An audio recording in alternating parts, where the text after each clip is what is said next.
नमस्कार, मैं Sumit Tiwari. NMF news में आप सभी का बहुत बहुत स्वागत है। महाराष्ट्र में इन दिनों बवाल मचा हुआ है। खास करके बात करूं कि जो मनसे के कार्यकर्ता, जो राज ठाकरे के कार्यकर्ता हिंदी भाषियों के ऊपर लगातार अटैक कर रहे हैं। खास करके उनको पकड़ा जा रहा है, उनसे मराठी बुलवाया जा रहा है।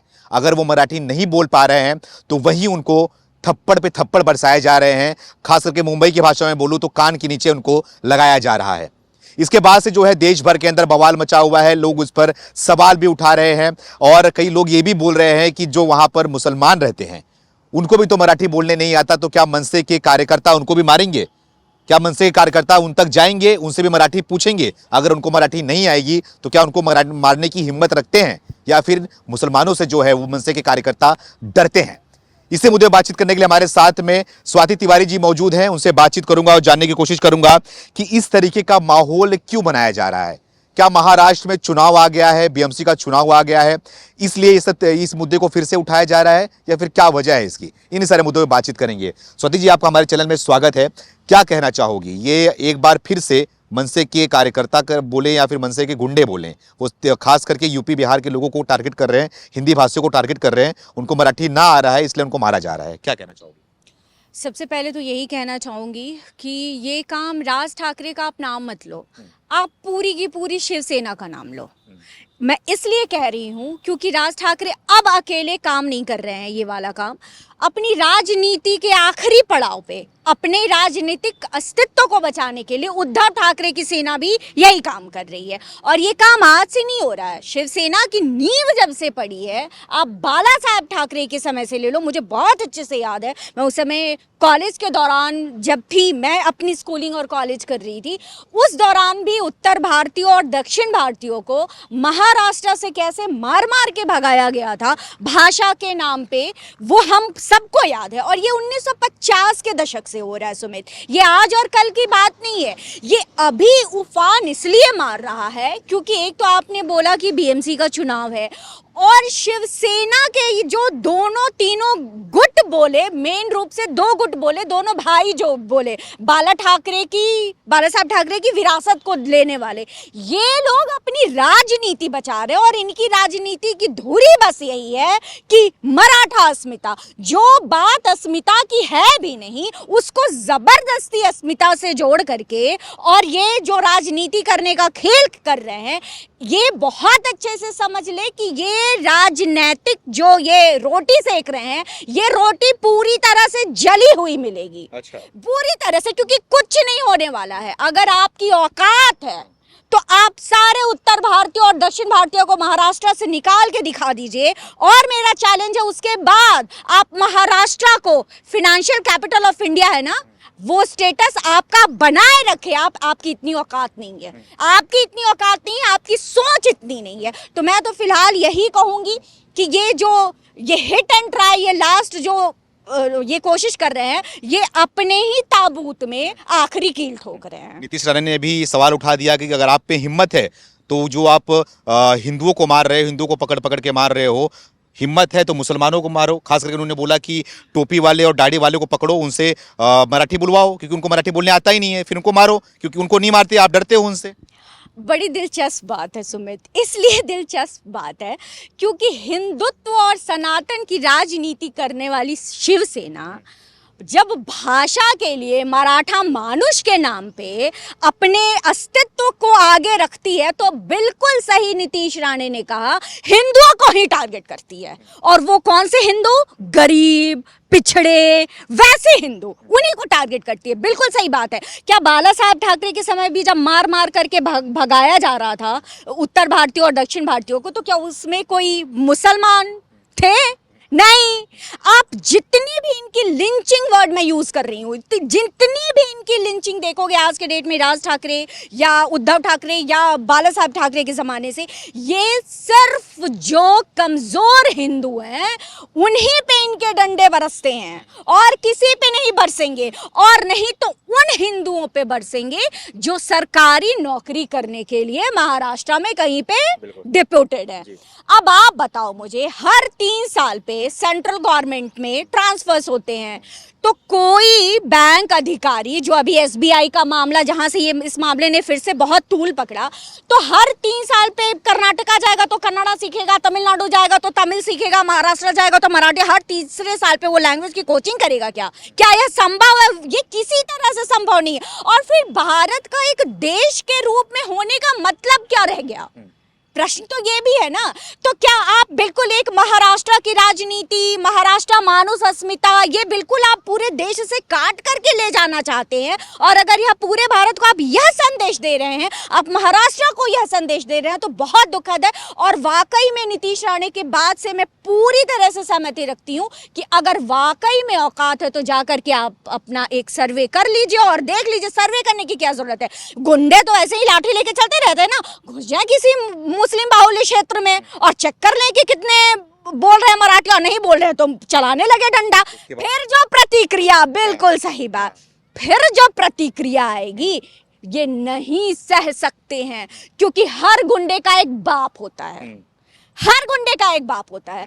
और ये दुखद स्थिति है कि हिंदू अपनी जान बचाने की स्थिति में भी, अपना स्वाभिमान बचाने की स्थिति में भी गुंडे का वो बाप नहीं बन पाता है। बिल्कुल है ना। तो इसीलिए गुंडागर्दी चल रही है। जहां आपकी चल सकती है आप चला रहे हैं, लाठी भांज रहे हैं, जहां नहीं चल सकती है, जहां लाठी खाएंगे वहां बिल्कुल मुंह पे ताला है, वहां अस्मिता की कोई बात नहीं है। इसीलिए मैंने शुरुआत की कि ये विशुद्ध राजनीति है और राजनीति का भी ये पासा, बिल्कुल ये दांव उल्टा जाने वाला है। तो लग रहा है कि मुसलमान एरिया में जाएंगे, अगर उनको थप्पड़ मारेंगे तो जवाब जो है उसका तगड़ा उनको मिलेगा।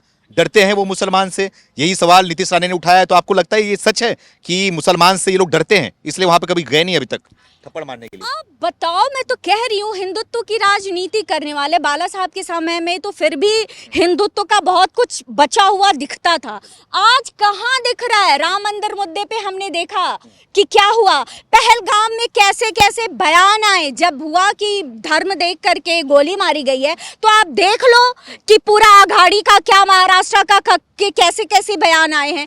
तो ये है, और ये अब राजनीतिक रोटी, अब शायद इन्हें लग रहा है कि हिंदू समाज जागृत अवस्था में आ गया है और इनकी जो नकली हिंदुत्व की राजनीति है वो कार्ड ये यहाँ नहीं चलाने वाले हैं, अब नहीं चलने वाली है। तो अब ये दूसरा वोट बैंक साधने की स्थिति में है। वो शिवसेना, वो बाला साहब ठाकरे की शिवसेना जो सोनिया गांधी से 36 का आंकड़ा था, राजनीतिक पटल पे ही नहीं वैचारिक पटल पर, उनके से गलबहियां कर लिए। किस लिए? सत्ता की लालच में, सत्ता के लोभ में, पावर चाहिए। तो वहां महाराष्ट्र की अस्मिता कहां गई? और जब आप यूपीए से गलबहियां कर लिए, जब आप कांग्रेस की नीति पे चलने लगे, अपनाने लगे, तो इस बात को कहने में कोई गुरेज नहीं है, तुष्टीकरण की राजनीति आपको करनी ही पड़ेगी, कोई उपाय नहीं। खास करके मैं बात करूं कि मनसे की, जिस तरीके से मनसे के कार्यकर्ता लगातार ये गुंडागर्दी पे उतर आए हैं चुनाव को देखकर, तो लगता है आपको कि मनसे को इस चुनाव में फायदा होने वाला है? क्योंकि विधानसभा चुनाव में तो जीरो में सिमट गए हैं। इसके बारे में क्या कहना लगता है आपको? क्या कहना?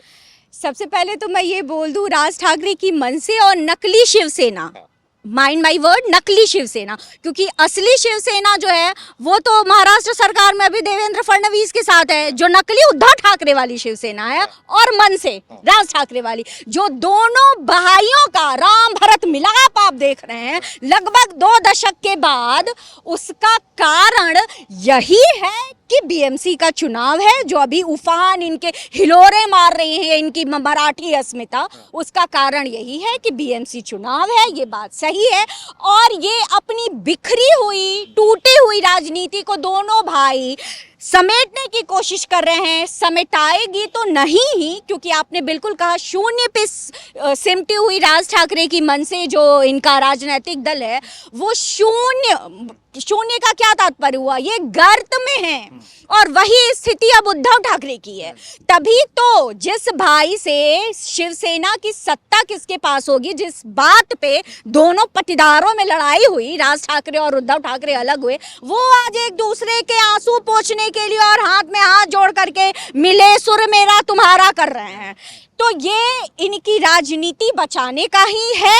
और एक और बात मैं बोलूंगी कि जो अभी सरकार है वहां पे देवेंद्र फडणवीस की, एकनाथ शिंदे की, ये सरकार बहुत अच्छा काम कर रही है। क्योंकि हमने देखा भी मीरा भयंदर वाले केस में जो दुकानदार को इन लोगों ने, राजस्थानी दुकानदार को इन्होंने मारा, तो गिरफ्तारी तुरंत हुई, फौरन एक्शन हुआ। इसका क्या मतलब है? इसका ये मतलब है कि आपकी गुंडागर्दी हम चलने नहीं देंगे। आप गुंडाई के बल पे आम जनता को, आम पब्लिक को डरा के धमका के नहीं रख सकते हैं। और देवेंद्र फडणवीस ने बहुत क्लियर मैसेज दिया है कि महाराष्ट्र सिर्फ मराठा मानुषों का नहीं है, ये पूरे भारतीयों का है।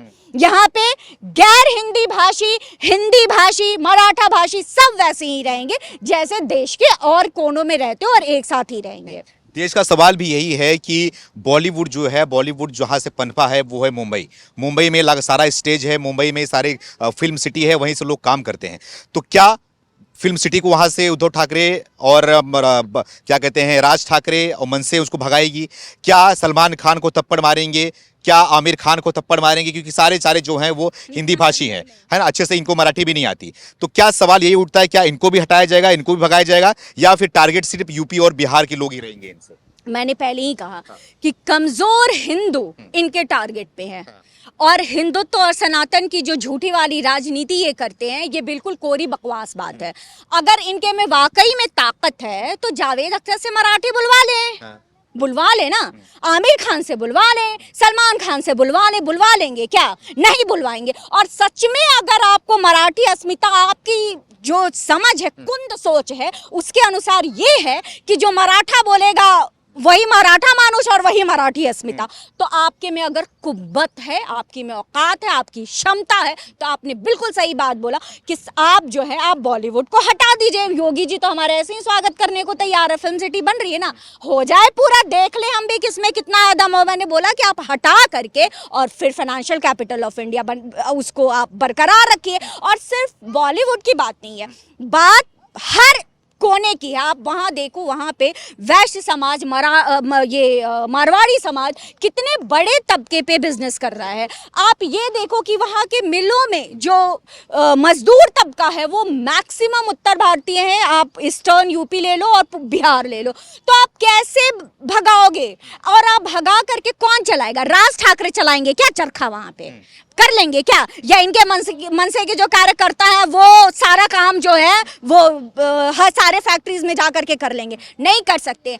ये सिर्फ होता है ना कि बीटिंग अराउंड द बुश कहते हैं ना, वही बात है। ये मार रहे हैं तलवार हवाबाजी में कर रहे हैं कि कहीं ना कहीं लग जाए, लेकिन लगने वाली ये बात नहीं है। और राजनीति तो हाशिए पे ही है। और वास्तव में अगर आप हिंदुत्व की राजनीति करते हैं, वास्तव में आप सनातन की राजनीति करते हैं, तो आपको तो ये करना चाहिए था उदाहरण कि जितने तुष्टीकरण की राजनीति जो लोग करते हैं, आप उनके कॉलर पकड़ के मराठी बुलवा के दिखा दो।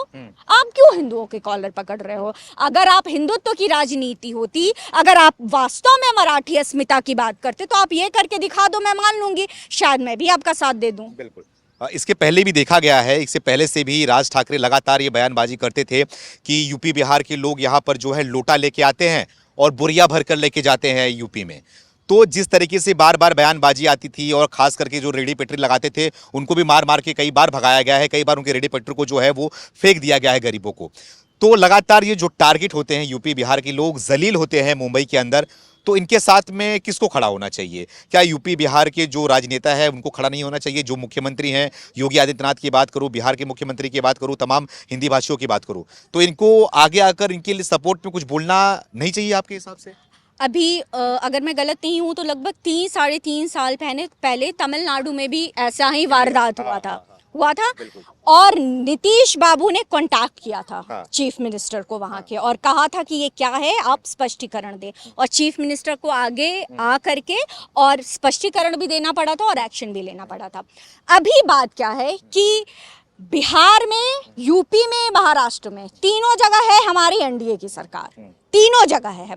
तो इनका तालमेल तो है, और मैंने कहा कि ये एक्शन ले रही है सरकार। अगर आप गिरफ्तारी तुरंत बिल्कुल विद इन आप 24-48 आवर्स आप अगर गिरफ्तारी कर ले रहे हो, तो इसका क्या मतलब है कि आप बिल्कुल उस चीज़ को, जैसे योगी जी कहते हैं कि एकदम एक्शन ऑन द स्पॉट, वही बात जो है वो फडणवीस की जो सरकार है, देवेंद्र फडणवीस की, वो कर रही है। मामला यहाँ क्या फंस रहा है? यहाँ मामला ये फंस रहा है कि महाराष्ट्र में जो त्रिभाषा नीति को लेकर के बात जो लागू करने की बात है, जो इसमें कहते हैं ना दाल में छौंके का तड़के का काम किया, और देवेंद्र फडणवीस ने ये फिर इसको दोबारा से रिव्यू करने के लिए पूरी प्रक्रिया को डाला है।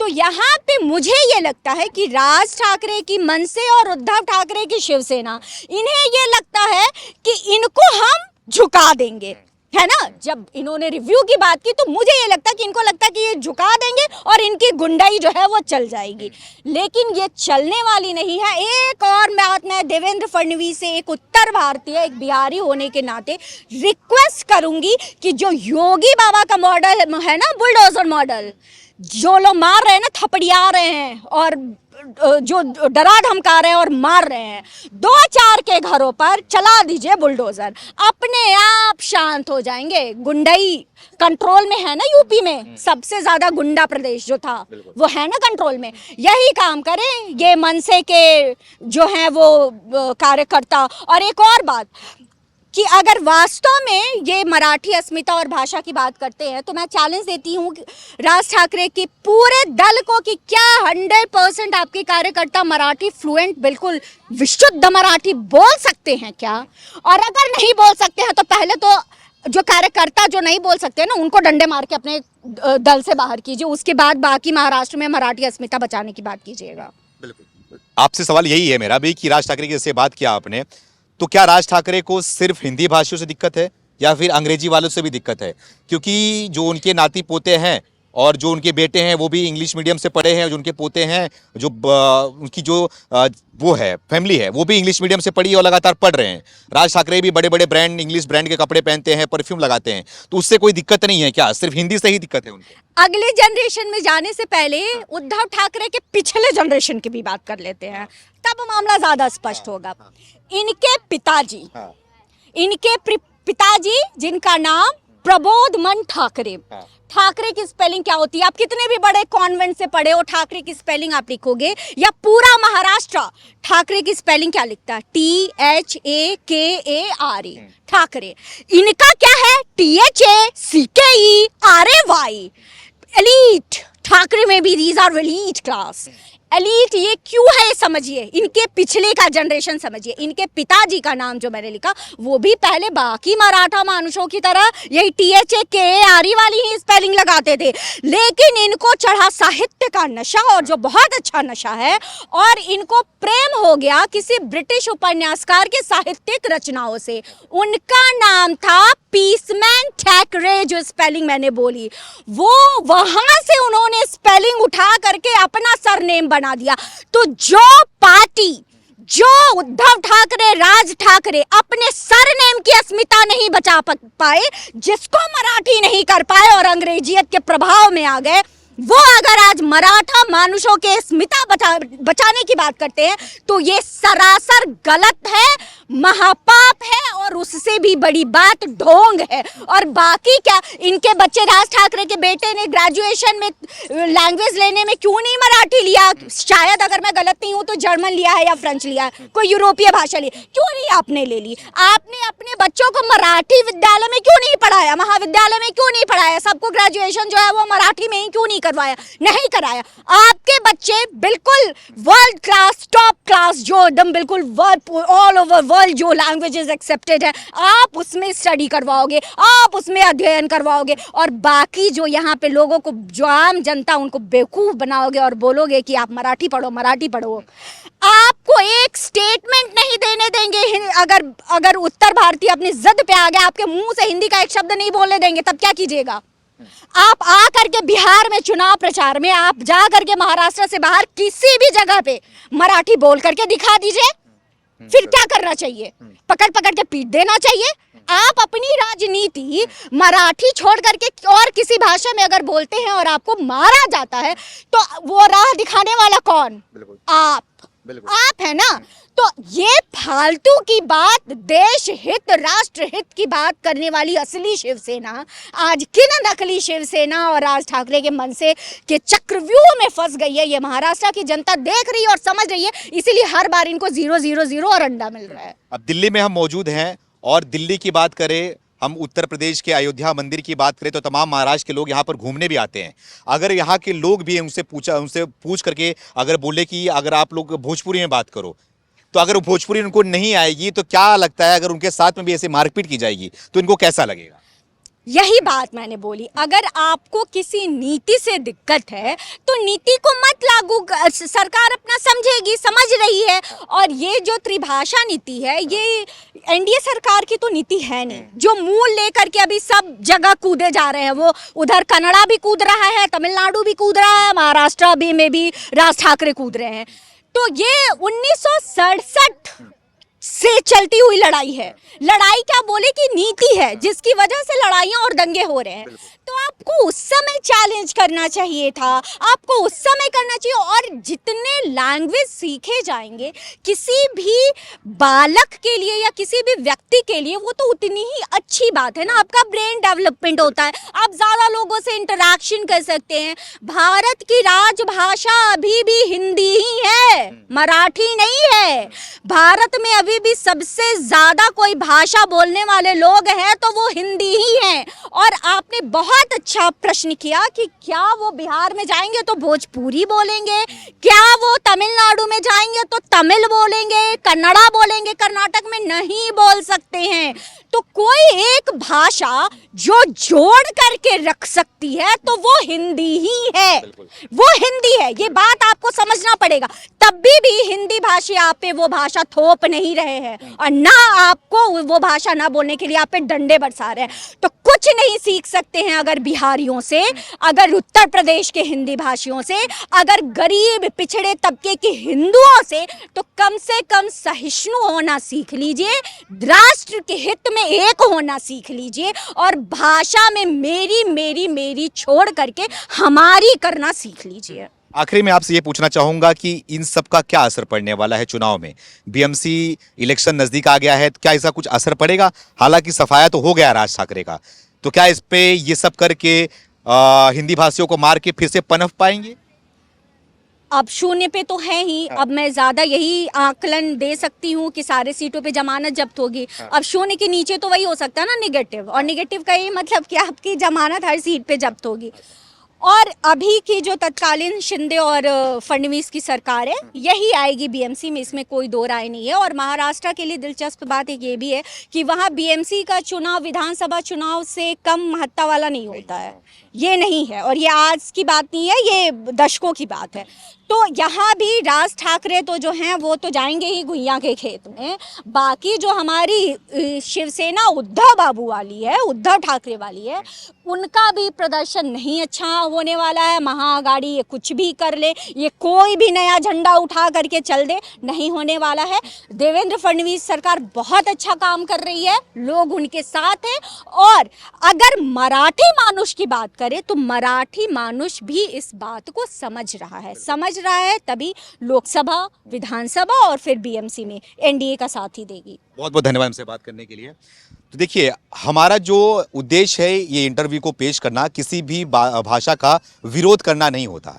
हर भाषा अच्छी होती है, हर भाषा लोगों को आनी चाहिए, सीखनी चाहिए, ये अच्छी बात है। लेकिन किसी पर थोपना नहीं चाहिए, किसी भाषा को लेकर किसी को मारना नहीं चाहिए। मराठीवर मला खूप गर्व आहे, मी पण मराठी बोलू शकतो तुम्हाला, बट जबरदस्ती नहीं। जय महाराष्ट्र।